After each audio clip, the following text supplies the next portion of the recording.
ZYN is the latest tobacco product to be making headlines. These nicotine pouches have spawned a whole culture of zynners who are using these pouches in place of their personality, and supply can barely meet the growing demand. And listen, if you thought vapes were bad, you're gonna hate ZYN.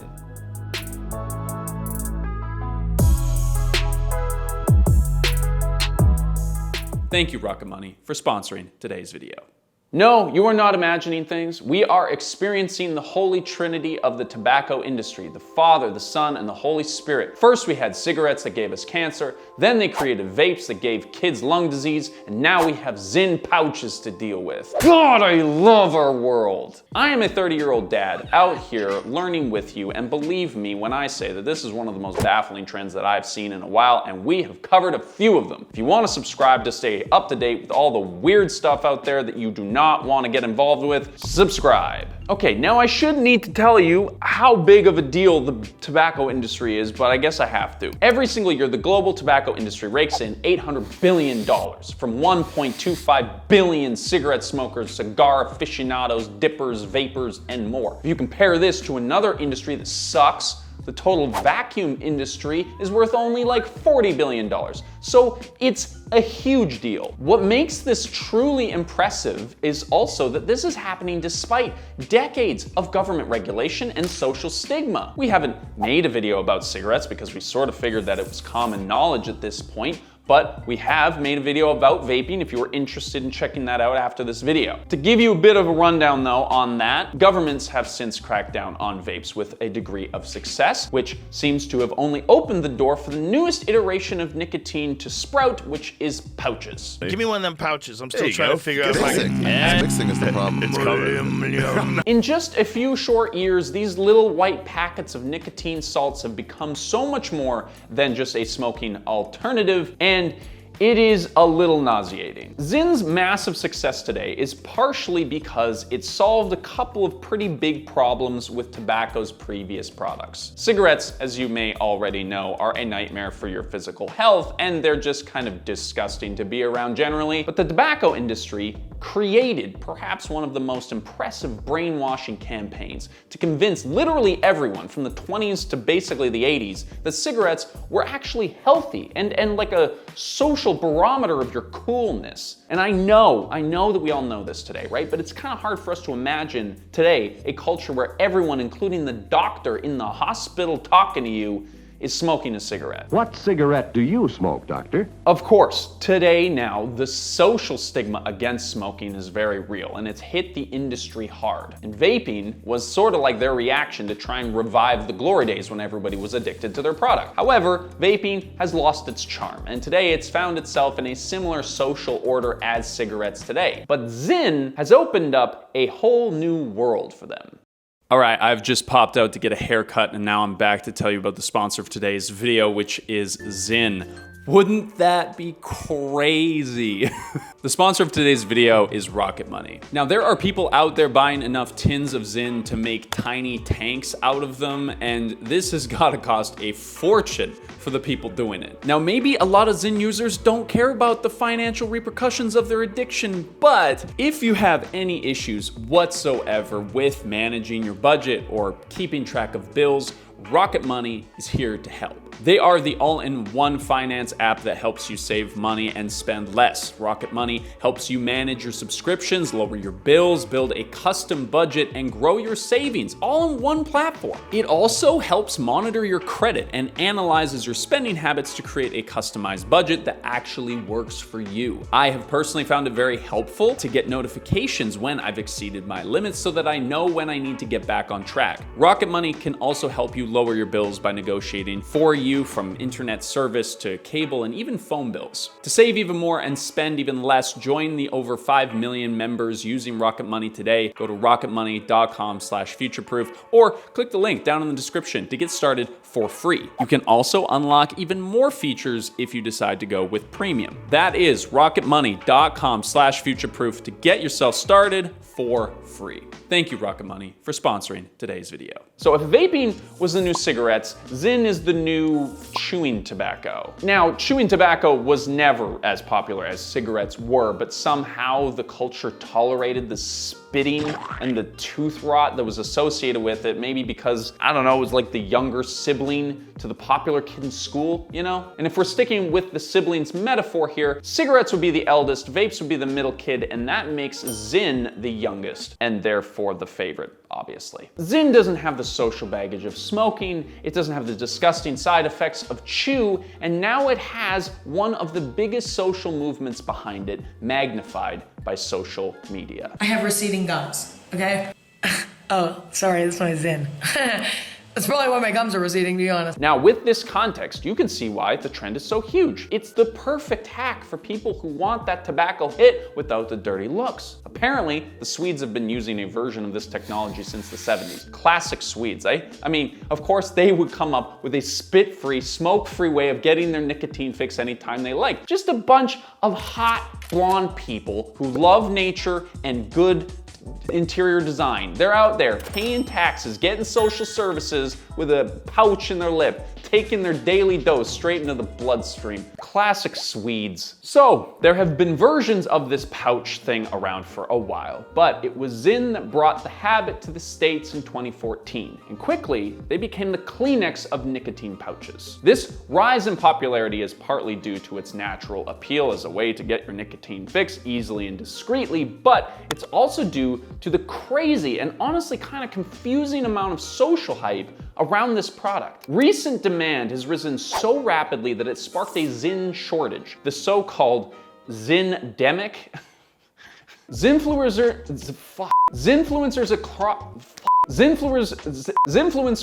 the Zinternet are pushing this stuff like crazy, and people are casually hitting up their friends for a zinny. It seems like there is a growing culture around this product that is helping to normalize it and promote its use. At the forefront of this strange social craze are these so-called Zinfluencers who are promoting themselves as sort of like productivity hackers, I guess, with ZYN as a key ingredient in their success. Now, of course, a lot of this is just a meme, right? They're having fun with the name and it's sort of a part of this performative bro culture. But there is a very real side to this culture as well. You have people like Tucker Carlson basically preaching the benefits of ZYN. All of a sudden you feel good. Yeah. Then you feel the power rising from your central nervous system and then sort of going outward through all the nerve endings down to the tips of your fingers.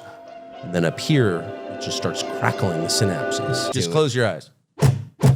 Young men are asking politicians to sign their ZYN cans. And perhaps unsurprisingly, it's also become a sort of symbol for conservative men in America. Now, Vox wrote a full article on how ZYN is basically a gateway drug to fascism, which might be a little dramatic, but it does touch on something that is helping push the growth and success of this product. Whether or not the ZYN marketing team intended their product to be used in this way, ZYN has become a social indicator for right-leaning men. Was analyzing this pic after the fucking full Sun Podski today. What do we got right there, buddy? Is that a little fucking Tinsker? Is that a little city? Is that a little city? Little city? JD's a fucking city guy. 6 milli vanillis too.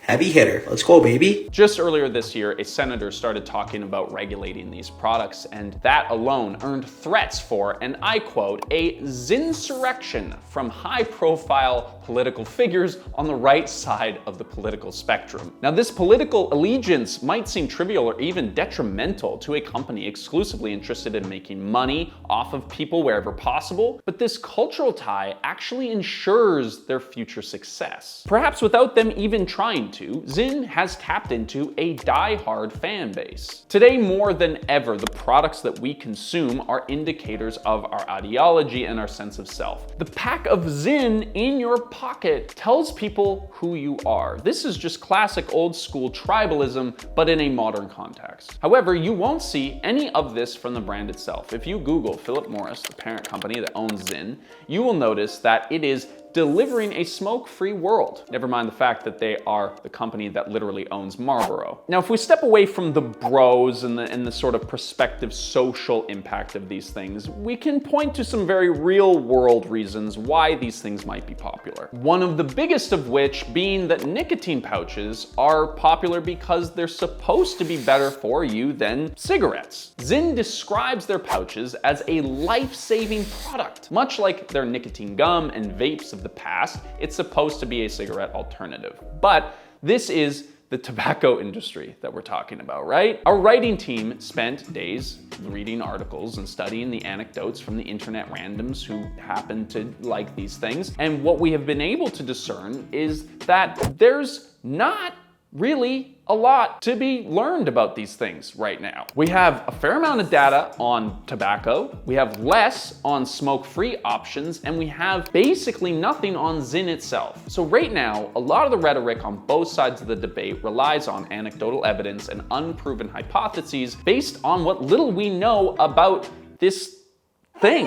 And honestly, that's kind of to be expected with such a new product. But we can paint a picture of a few possibilities. Quick side note here, if you are interested in any of the details of the things that we're talking about and these references that we're making, we leave a sources document in the description of every single video where you can go in and comb through where we are getting all of these stats and facts from. So do with that what you will. So while this might sound sketchy and not what you would want as a company with a fresh new product, it is completely in line with the big tobacco's playbook to have a product that is unproven and sort of running wild amongst the masses. Do you remember when vapes first came out? Colors and the flavors were unlimited and the potential health risks were sort of tossed aside because it simply wasn't smoking, right? This liminal space between when a technology is implemented and when it's regulated is a sweet spot for any company that wants to make a lot of money very quickly. Now, it seems like basically everyone agrees that ZYNs are better for you than cigarettes, and we've found plenty of anecdotal stories online about how effective it can be as an aid to quit smoking. But the way that ZYN and other nicotine pouches are being presented is where the truth can really be found. We've seen this pattern in a number of industries where the emphasis is not on enjoying a substance intentionally, but in making it as easy as possible so the temptation to overindulge is always there. Sugar is a perfect example of this.